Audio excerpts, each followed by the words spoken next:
Mi-ai apărut precum o spărgătoare de liniște, de soartă și de vis. Mă urmăreai să-ți vezi a ta splendoare și clarul frumuseții de nescris. Amurgul te admiră dezgolită, călcând ușor covorul înflorat, atât de dulce și neprihănită, cu părul despletit în miresmat.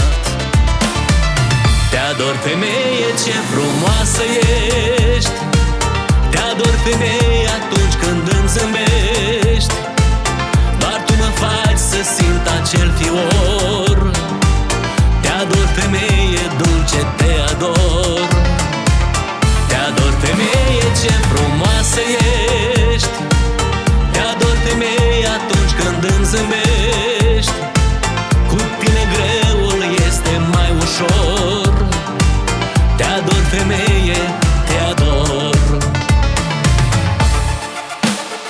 Și buzele-ți alină șoapta caldă în noapte când luminile se sting, prin așternutul moale care-și scaldă doi sânei tăi fierbinți ce mă ating.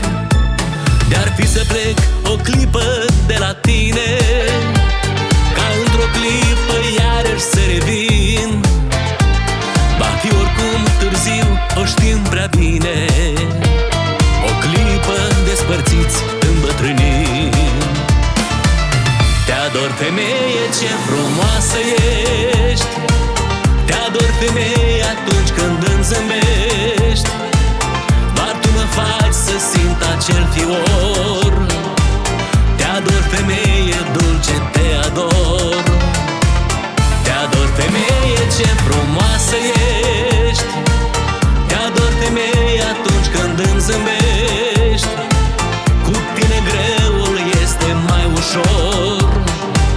Te ador, femeie, te ador.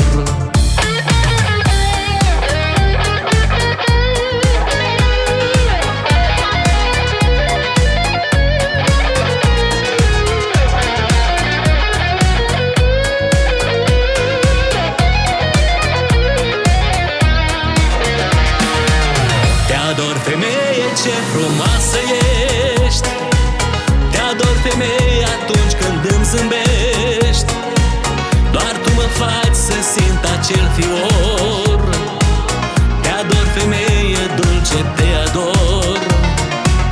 Te ador, femeie, ce frumoasă ești, te ador, femeie, atunci când îmi zâmbești. Cu tine greul este mai ușor. Te ador, femeie, te ador. Te ador, femeie, te ador.